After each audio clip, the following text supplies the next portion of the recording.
look at solubility, because we didn't really investigate that last time.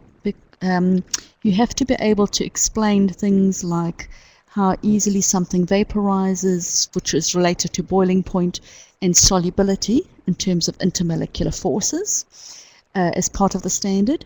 And then I thought we'd move on to entropy and enthalpy, which are sort of two new chemistry words. You should have come across enthalpy last year, so we're introducing a new one, entropy, this year. Okay, so solubility. What I've got there is a beaker with water molecules in, and I've got a substance in here. Now, is this a polar or a non-polar molecule? I hope you can see this. It's a polar one, because I've tried to show that molecular dipole from a negative end on this side and a positive end on that side. Now, will that substance dissolve in water? Yes.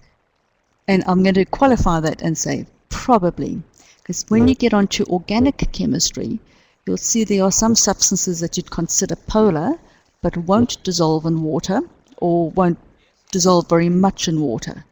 And then there are sometimes some non-polar substances that can, but not very much at all, like oxygen. For instance, oxygen's non-polar, but you know it dissolves a little bit in water, otherwise a fish wouldn't be able to breathe through their gills. Okay, so how does something dissolve? We've got a positive end of the polar molecule forming an attraction with the negative end of water, the oxygen. So it's forming a dipole-dipole attraction. So just like we have dipole-dipole attractions within my solid that's sitting here at the bottom of the beaker, okay, between a negative and a positive and a positive and a negative and so on, we're going to be forming those same attractions with the water. So positive end of a hydrogen being attracted to the negative end of the molecule. Now, for it to dissolve, the energy released when these attractions are formed between the positive and the oxygen and the negative end and the hydrogen, that energy must be enough to start breaking up the attraction between this molecule and that one. So we've got to break this intermolecular force here. And we've also got to break the intermolecular forces between the water molecules. So can you see there's two lots of intermolecular forces we have to break up between the solute-solute and between the solvent-solvent. So the water molecule and water molecule. And that energy to break those attractions must come from the energy released for the attractions being formed. So there I've tried to show all my attractions. Okay, there's my attractions between the solute and the solvent and the solvent, the water molecules. And that energy has to come from those new attractions being formed. So sometimes those new dipole-dipole attractions actually isn't enough to quite dissolve something, so you can get polar substances that aren't very soluble in water. Any polar substance that can form hydrogen bonds, would that dissolve in water?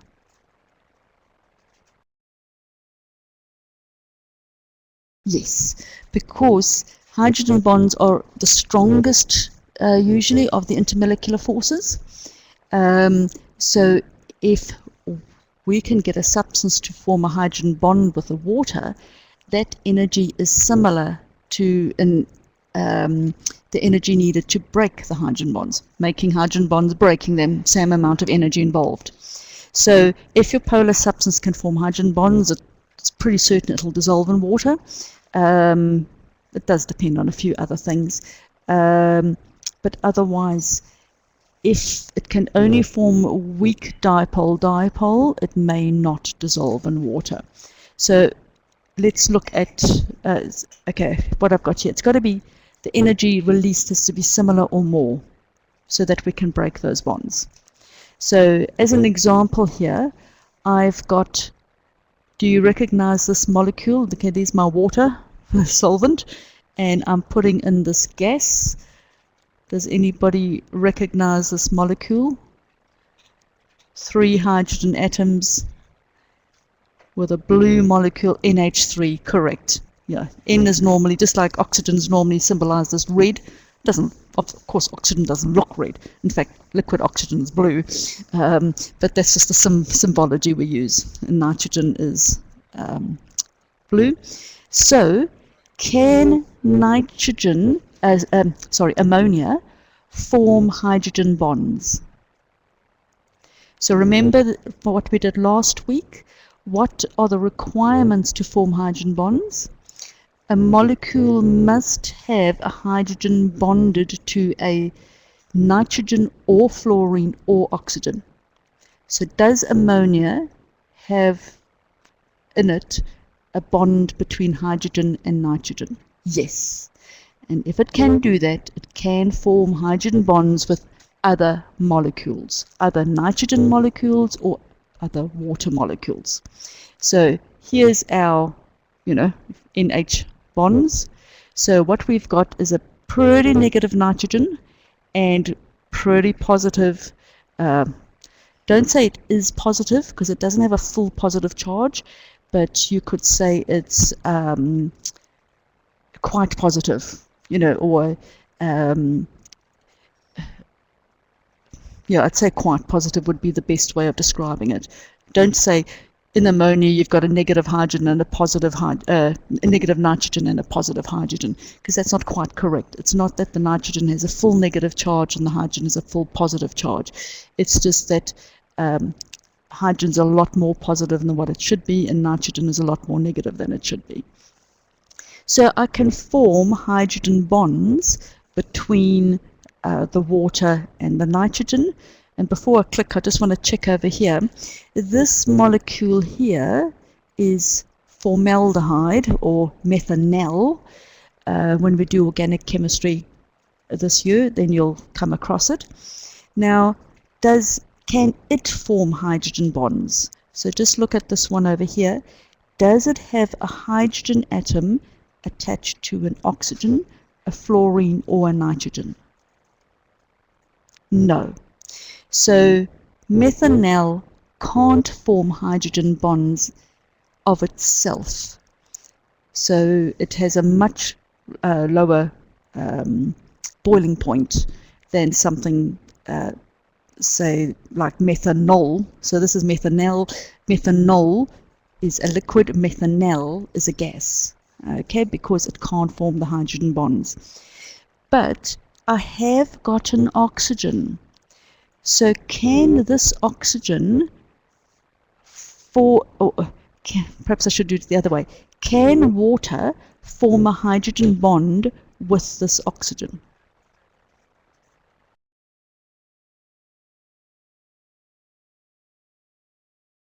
Yes, it can. Okay, because water has got a hydrogen attached to the oxygen. This hydrogen is pretty positive, or perhaps I should say it, quite positive.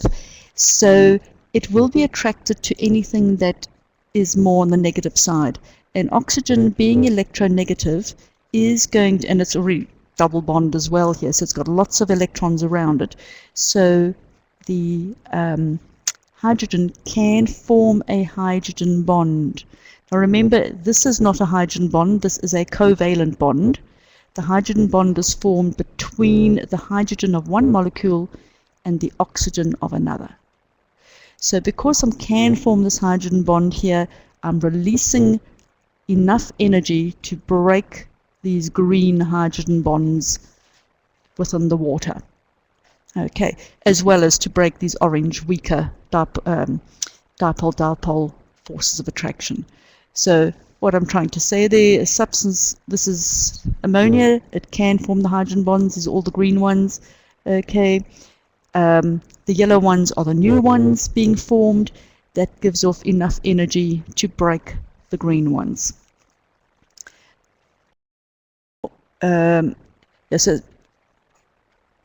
So remember, so this was can form hydrogen bonds, and you wanted to form hydrogen bonds with water, like in formaldehyde or methanol. Remember, methanol can't form hydrogen bonds, but it can form hydrogen bonds with water.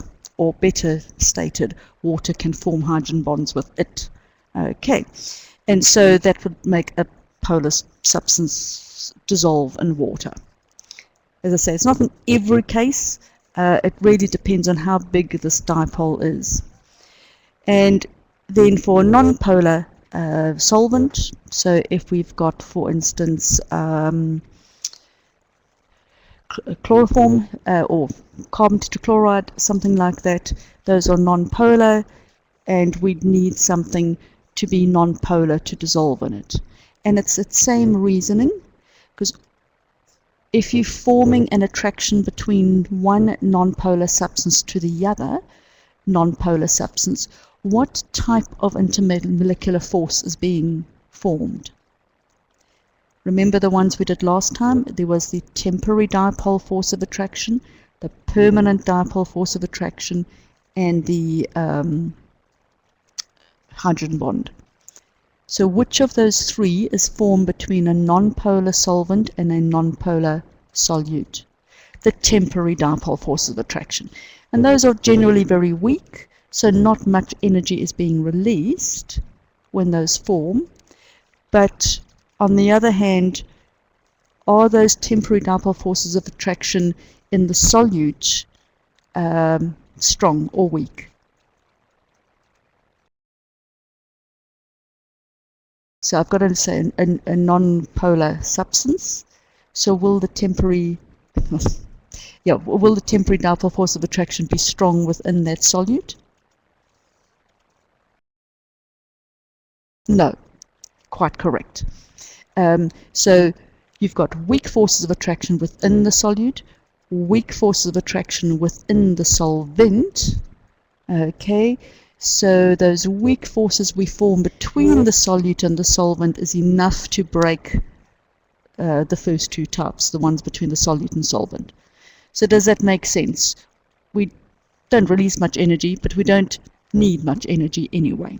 So a non-polar substance will dissolve in a non-polar solvent. Do you think you can explain solubility? Good. Okay, as I say, you've got to just simply compare the strengths of the intermolecular forces, see what types they can form. Think of the type of forces within the solute, the type of forces within the solvent, and then the new type of intermolecular force between the two. And the new type must be of similar energy to the ones between the solute and solvent. Yeah, it does take a lot of time, especially if you aren't sort of working through the booklets at the same time. But you're welcome to ask me to go over things. So, Johnny, is it just you getting confused between the different types of intermolecular forces?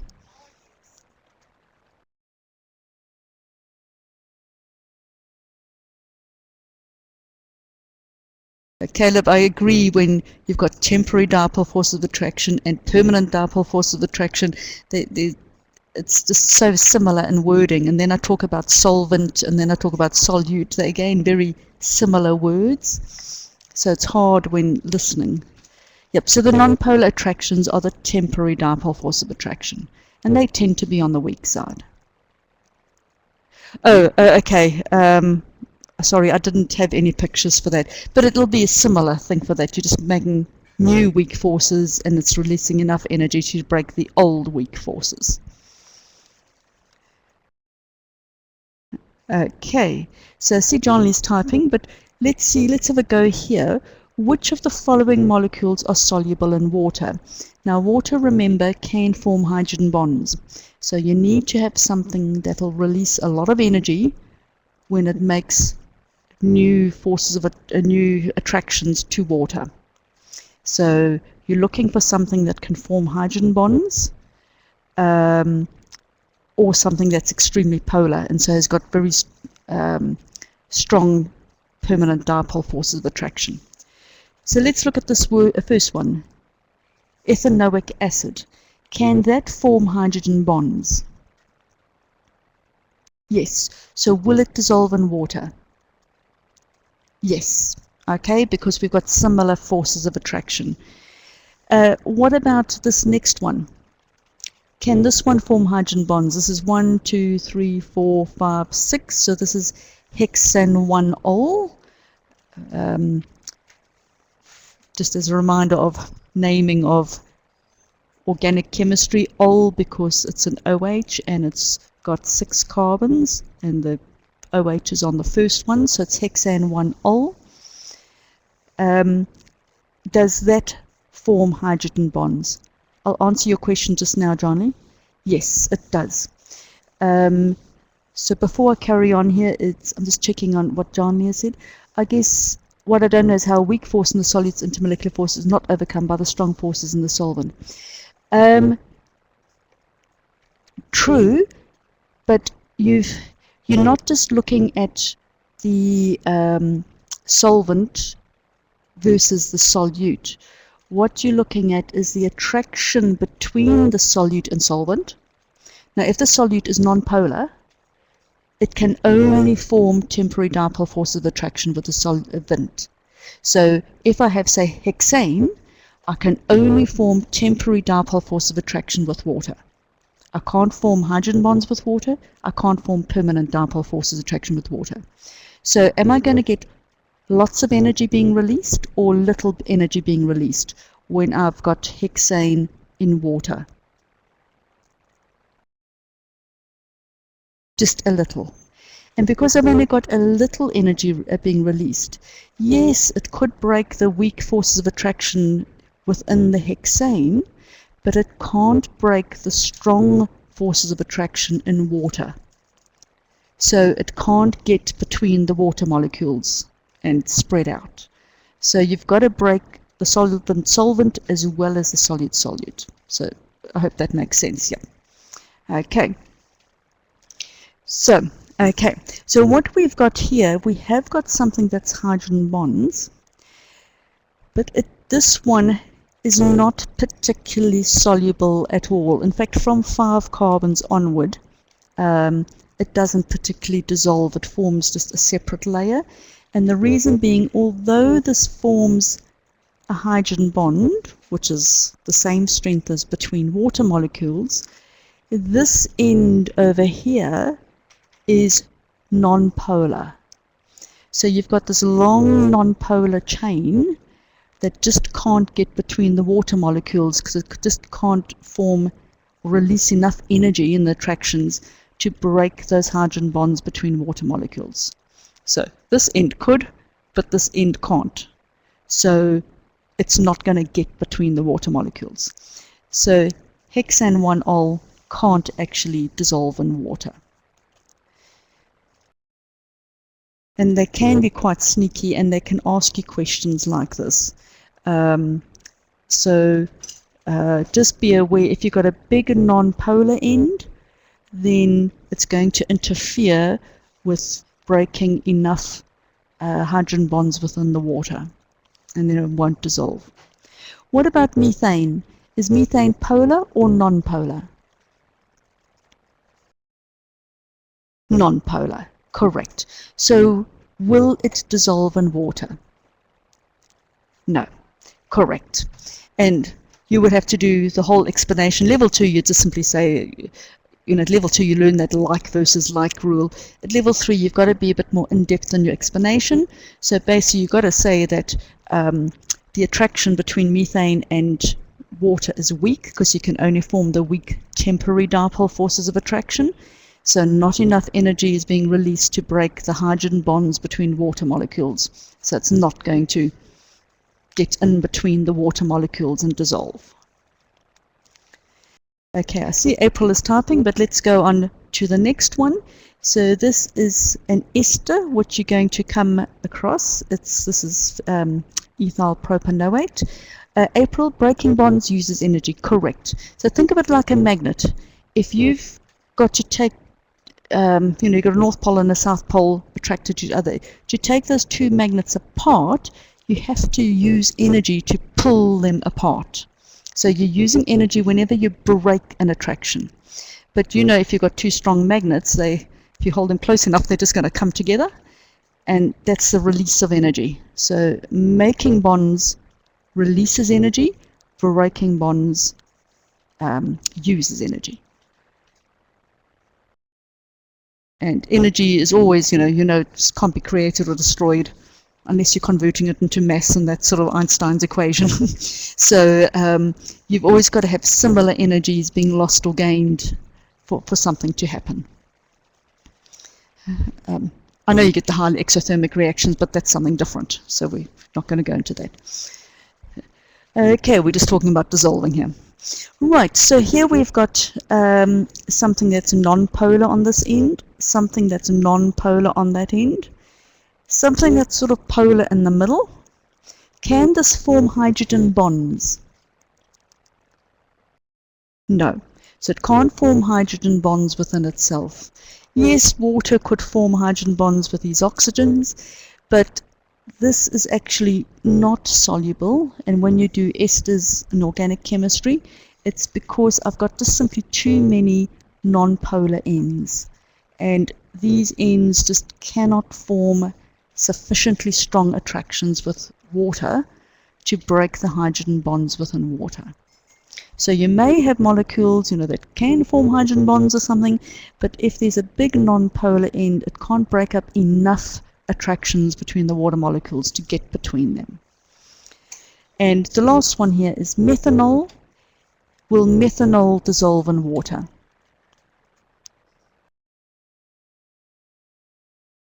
Yes.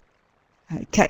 And that's because it's a polar molecule. It can form hydrogen bonds with water, so similar energies is being released when those attractions are formed. Hydrogen bonds are being formed between methanol and water, so that'll allow enough energy to break the hydrogen bonds within methanol and to break the hydrogen bonds between the water molecules.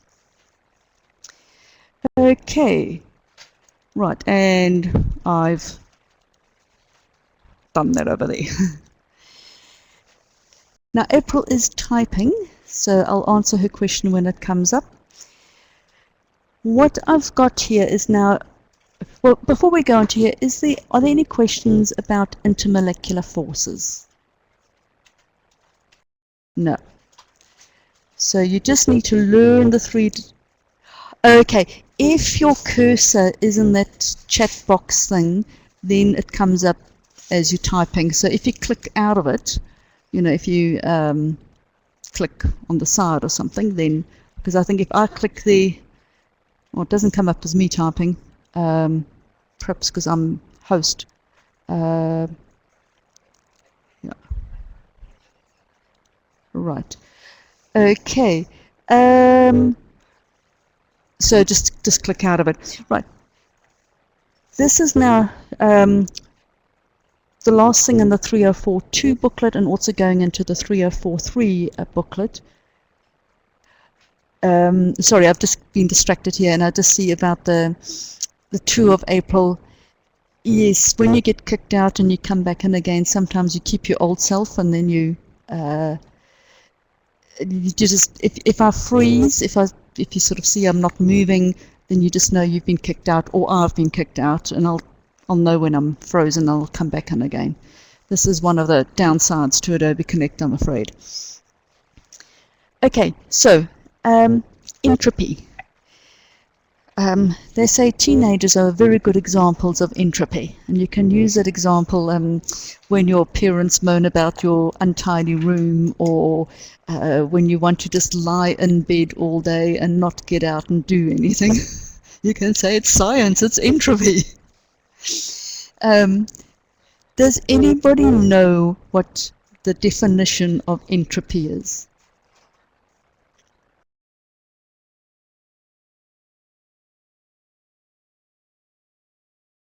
Okay, it's a measure of disorder in the system, and we can view it as something about the order. Yep.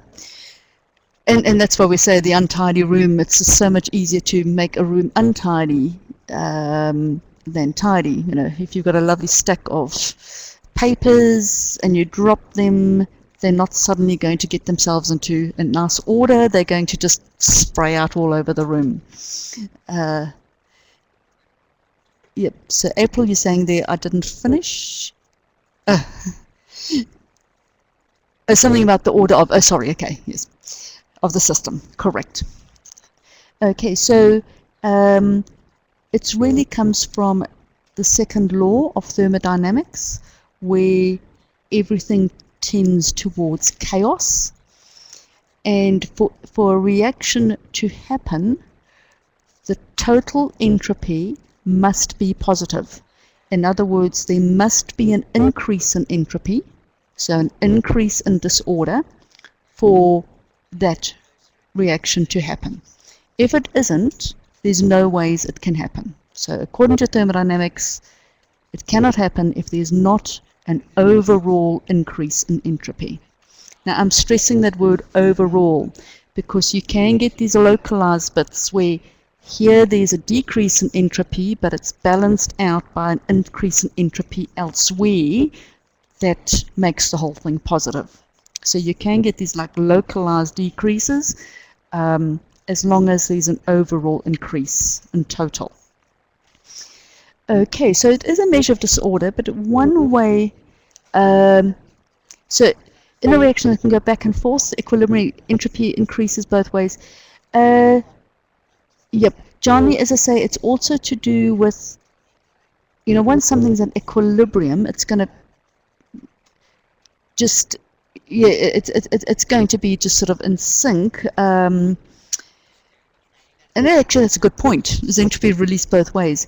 It just means every time, say, it goes to an increase in entropy, that's fine. But when it wants to go back to a decrease in entropy, something else must happen, normally heat being released. And we'll get onto this just now. And that heat being released when it goes back, even though by entropy it shouldn't, because we're now reversing it, so there should be a decrease in entropy. By releasing heat, it's causing the surroundings to move around faster, because it's increasing the kinetic energy because it's got hotter. And so overall, there has been an increase. So you are correct that overall there's an increase in entropy, both ways.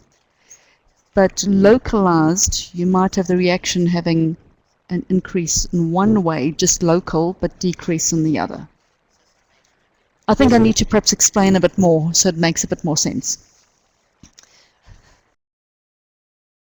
So it's the whole, well, it doesn't have to be heat, because heat is enthalpy, and heat does have an effect on entropy. Because if you think of a whole lot of people strolling around the room or sitting around the room, it's sort of, they can be in a fair order, but if you've got these people suddenly leaping up and running all over the place like headless chickens, it's a lot more chaotic. And that's what heat does. It increases the kinetic energy and makes the molecules move faster. But that's not the only thing that affects entropy. So I'm saying entropy is a measure of the dispersal of energy and matter. So if we're having matter dispersed more, it's increasing the entropy. And if we're having energy dispersed more, it's going to increase in entropy. And we'll look at examples so you can see what's happening. Okay, so the more particles in the system, the more the energy can be dispersed. So an example of this is if I've got, say, N2O4 going to 2 molecules of NO2. So I've gone from N2O4, 1 molecule, to 2 molecules of NO2. Have I increased my entropy? Yes, because I've got now more bits of matter that have spread out more. Because then the two NO2 molecules aren't going to be hanging together, they're going to be apart. So we've spread out the matter, we've spread out the energy of those particles because they're now in different places. So another example is the more energy the particles have, the more energy can be dispersed. And this is that bit about, if the reaction gives off heat, those particles are got a lot more kinetic energy and they're whizzing around more, and so they're dispersing that energy more because they're taking that energy and running with it. So there's more dispersal of energy, when there's been an increase in the heat. And that's, the more energy they have. And that's why, as a consequence, your gaseous particles have more entropy than liquid particles or solid particles.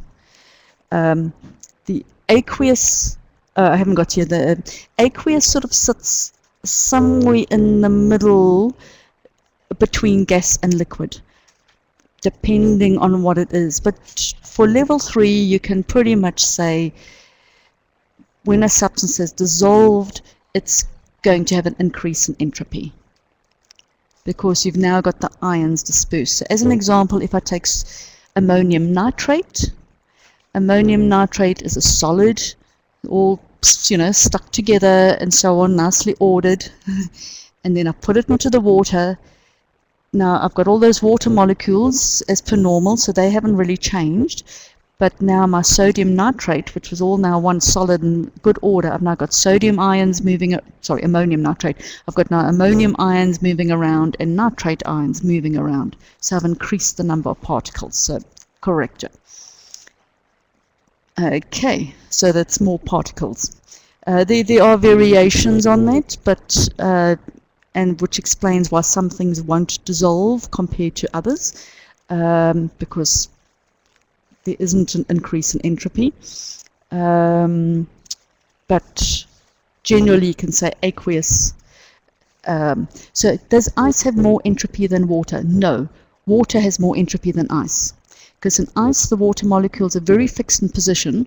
In fact, particularly fixed in position. They've got the hexagonal structures.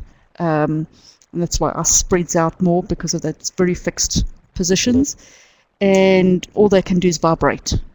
But once you break a few of those intermolecular forces, clumps of water, H2O molecules can start moving around, and as you add more energy, you break more and more. So the particles can move more freely, and so it's dispersing the energy and the matter more freely. So in ice, you're not dispersing much matter. So ice takes up more room, but it's not also dispersing the energy, it's keeping it sort of in the same place. Whereas with water, because they can move around. Yeah, I'd say us, they're more, yeah, they're more dispersed, I suppose, they're more spread out, but it is in a very fixed order, and so that'll decrease its entropy. It's not moving energy around. So although it is more spread out, it's fixed. It's not, constantly moving more. Okay. So as an example here, you can see it's nice and fixed. I know it's only 2 dimensions, but quite a good order in the system. Low entropy, liquid. These can move around a lot more. Gas, a lot more movement and a lot more dispersal. So I hope that makes sense. Right, so let's have a look here. Has entropy increased or decreased in these examples? So 2NO2 going to N2O4. Okay, Caleb, John, you correct. Joe, you most probably thought of what I was saying earlier, and so because you were the first one there. But I had it the other way around when I gave my example. I said N2O4 going to 2NO2. This is now the reverse reaction. So I've got 2 gaseous particles becoming 1 gaseous particle. So it's still a gas, so I've still got that sort of entropy, but now I've only got 1 compared to 2. So my dispersal of matter has decreased because it's now, for every 2, it's formed 1. So I've got less matter being dispersed, so it's a negative change. What about number 2? I've got solid copper carbonate forming carbon dioxide gas and solid copper oxide. Okay. April, correct, it's increased. And Caleb, yep, and Joe, increased. Because particularly, you can say first of all, I'm forming 2 particles, copper oxide and carbon dioxide. And secondly, I'm forming a gas, whereas I had a solid beforehand. Yep, so you must look at the number of particles and you must look at the states. So correct April. So look at the states. Are you changing from a solid to a gas or solid to a liquid, or the other way around? Because if you're going from solid to liquid to gas, you're increasing in entropy. If you're going gas to liquid to solid, you're decreasing in entropy and you're going negative. And then the same thing with number of particles. As you go from 1 particle to 2 particles to 3, you're increasing in entropy, and so on. Okay, the next one, hydrogen, H2 plus O2 forms 2 water. Is that an increase or decrease? A decrease, correct, because I'm going from 3 particles, 2 water and 1 oxygen, so that's 3 particles, to 2 particles. So less number, fewer particles, so less dispersal of matter, and also, as Caleb said, I'm going from 2 gases to 1 liquid. So I'm getting more order in the system as well. So that's another reason why it's got a negative entropy or a decrease in entropy. This one, solid to liquid, when I'm melting ice, an increase, correct. And it's the same substance, same number of particles, but I'm going from a solid, which is more order, to a liquid, which has got less order. More dispersal of matter and energy, because those particles are moving around more, and so there's a bigger dispersal of matter, and because it's also moving around, it's got more energy, so energy is being dispersed more. And the last one is the solid going to aqueous. Okay, Joe, you said increase as you add water into the mix. Well, okay, I should perhaps say NaCl solid plus H2O liquid going to NaCl. Now, I know you could then argue I've got 2 substances going to 1, but it's not quite true that, because I've still got my water molecules. My NaCl also breaks up into Na plus hydrated ions and chloride hydrated ions. So the ions are separating out, which increases my number of particles. So remember, my NaCl doesn't stay NaCl, it's ionic, so it'll go to sodium ions and chloride ions. Does that make sense, Joe? Because I see you've got a question mark there. Yep. Okay. If it was something like methanol, then methanol's not going to break up into ions. It'll stay methanol.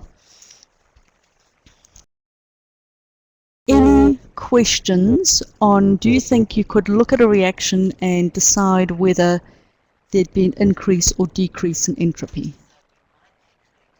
Yep. Okay, as I say, you look at the number of particles, you look at the states. Right, and sorry, I've got this just over there, negative, positive, negative, negative, and the last one was a positive. Actually, I think I went...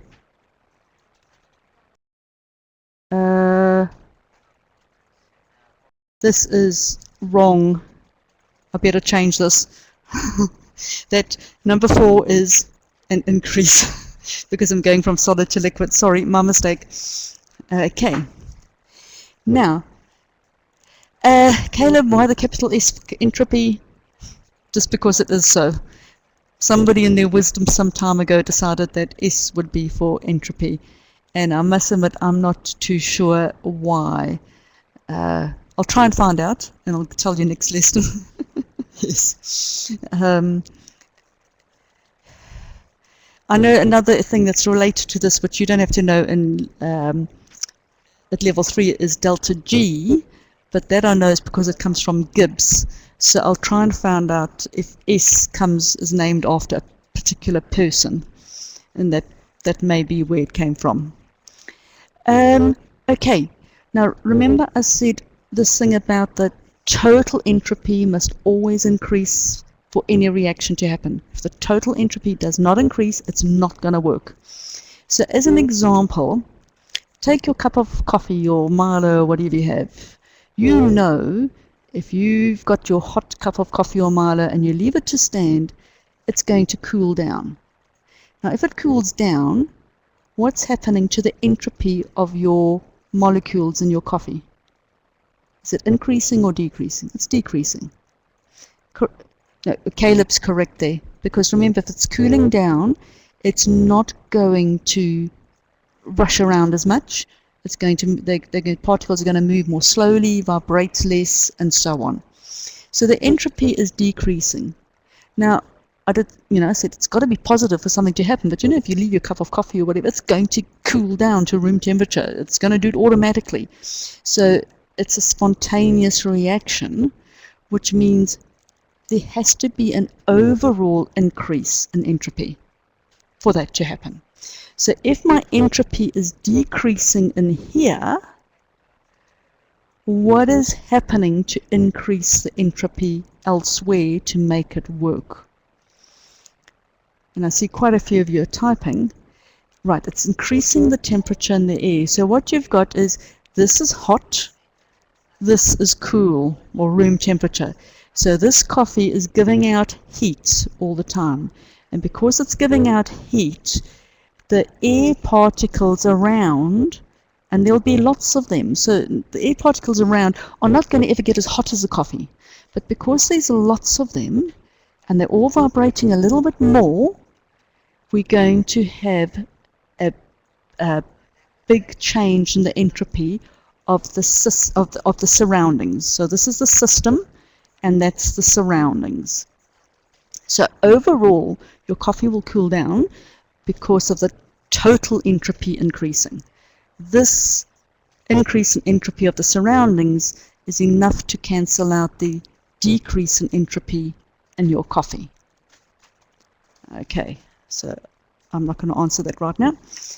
Okay, so let's, I've got the entropy of the surroundings is increasing, and the entropy of the system, your coffee, is decreasing. So let's have a look. You have to state, and in your answer, please make sure you state this. For a reaction to be spontaneous, delta S must be positive overall for the system and surroundings total, for the sum of that. So if you have a drop in temperature, you're decreasing the kinetic energy, and that's decreasing disorder, and so you're decreasing the entropy. But as in the case of the coffee outside, that temperature was increasing, so that increases the kinetic energy, increasing the disorder, increasing the entropy.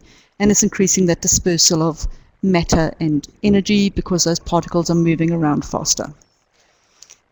Okay, so as I say, you've got to look for both.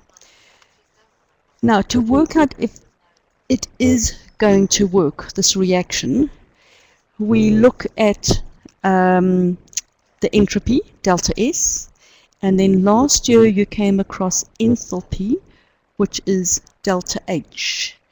Now, what do you know about enthalpy? What is a simple word for enthalpy?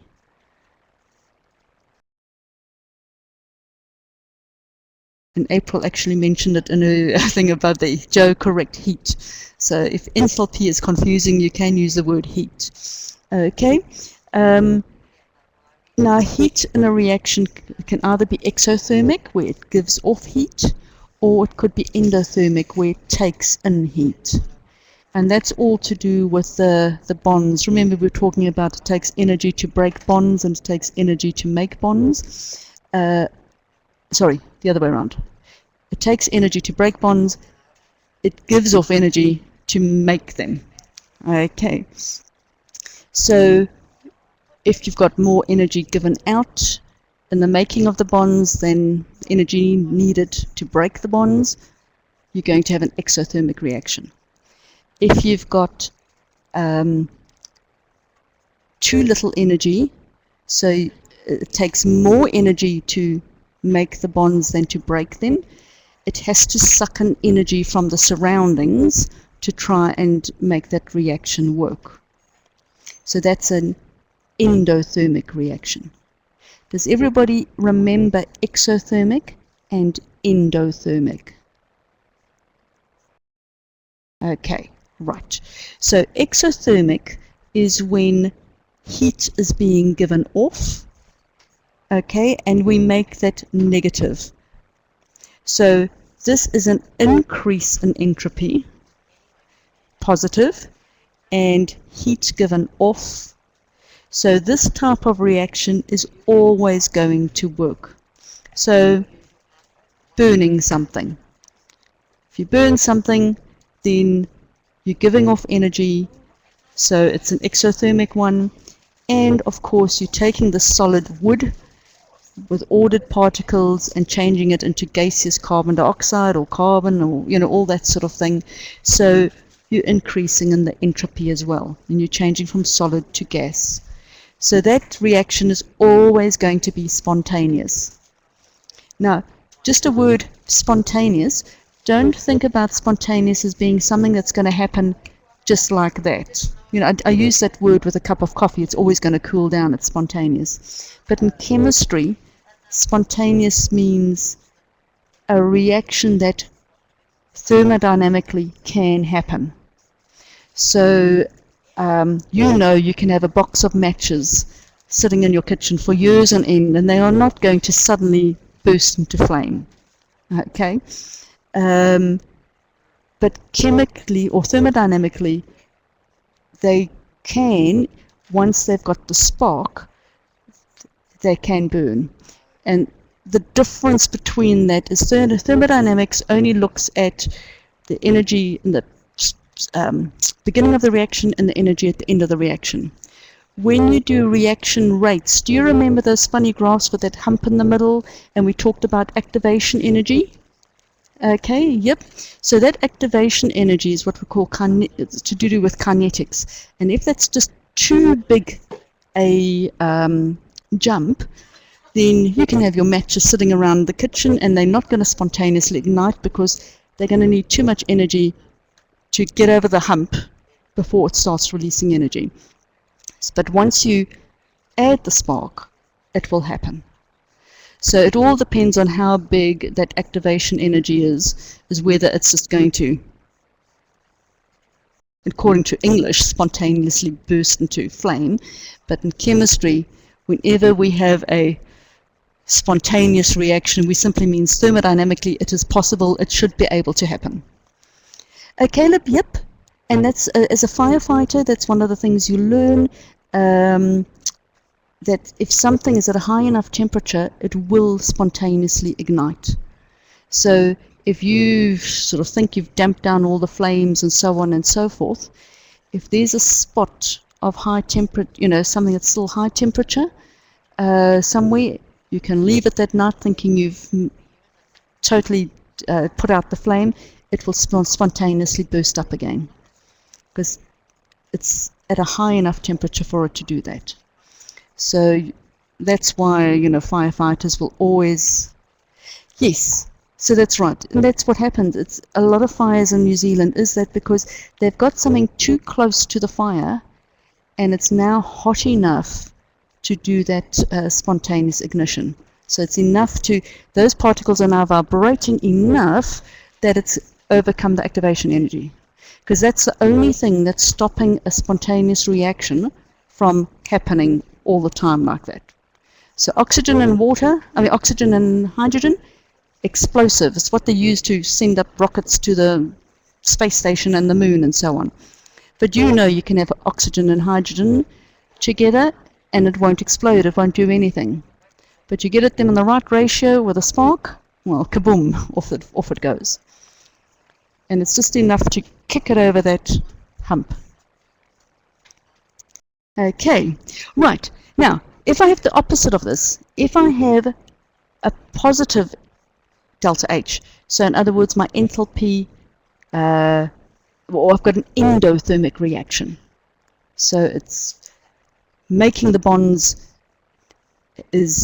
takes more energy than the breaking of the bonds. Making the bonds doesn't give out enough energy to break the bonds, and I've got an increase in order. There's nothing I can do to that reaction. It will not happen. I can do anything I like, it will not happen. So this is the opposite of that type. So an endothermic reaction with, thanks April, an endothermic reaction with a decrease in entropy is not going to work. Okay? Then you get two types of reactions where whether it works or not depends on the temperature. And you don't have to go into the details of that. If you continue with chemistry, that's that delta G I was talking about. You'll learn about that. But this is a case where I've got energy being needed. Okay, so like ice melting, I have to put in energy to break those bonds between the water molecules and the ice. But I've got an increase in entropy. So if there's a big enough increase in entropy, it's going to push that reaction to be able to work. But it doesn't happen at just any point. I mean, that's why ice. Ice does not melt below 0 degrees. And the reason it doesn't melt below 0 degrees is because that's when this falls into like that category. There's just not enough increase in entropy to overcome the endothermic heat part.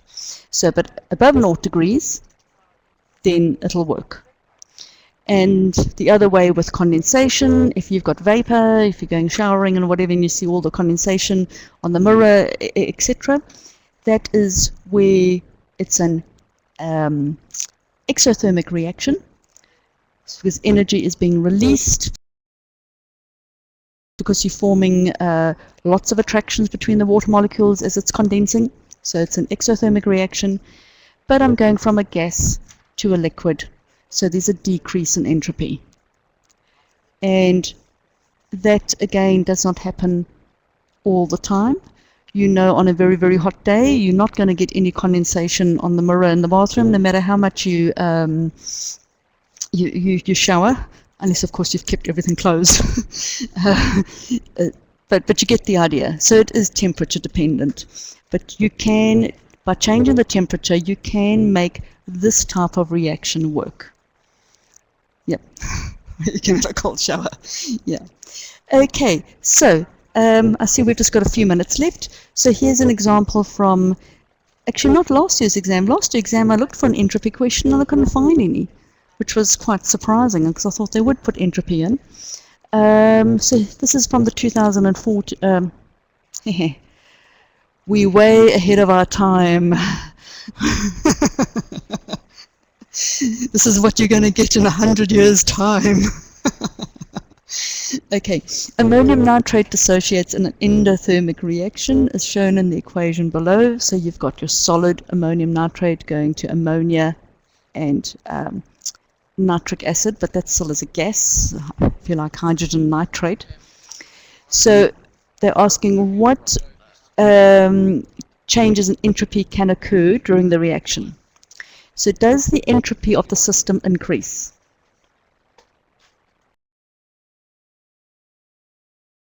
The entropy increases, correct, because I'm going from a solid to two gases, and because I'm going from one particle to two particles. Okay, so we know that works. And the entropy of the surroundings increase. Okay, we're told it's an endothermic. Sorry, I was just looking. I needed that information. If it's an endothermic reaction, are the surroundings going to heat up to increase its entropy? No. Okay. Oh, sorry, I thought I was going to have a red cross there and it didn't come up. Okay, so we know it's not that, and the entropy of the surroundings decreases. Why does it decrease? Can you see that? If it's an endothermic reaction, it's going to be sucking in heat from the surroundings. If it's taking heat away from the surroundings, it's cooling down, they're moving more slowly, and so the entropy will decrease. Correct there. Okay, here's another one, cold packs, where, I don't know if you've ever seen them, where you click those little button things.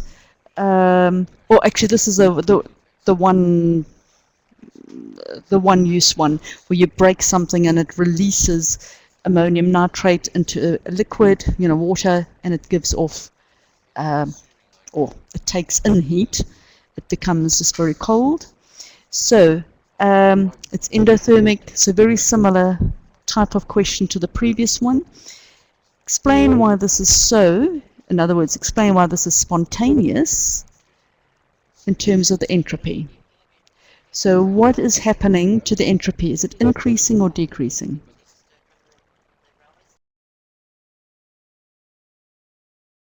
Okay, April, just think. Okay, yep. Sorry, you got the increasing. Yeah. So you're going from a solid to aqueous, so they can move around. Here the particles can't move around. Here they can move around. And I'm going from 1 to 2. So I'm increasing the number of particles. So that's what you would. So they just want you for the reaction system. They're not asking for the surroundings, they're just asking for the system.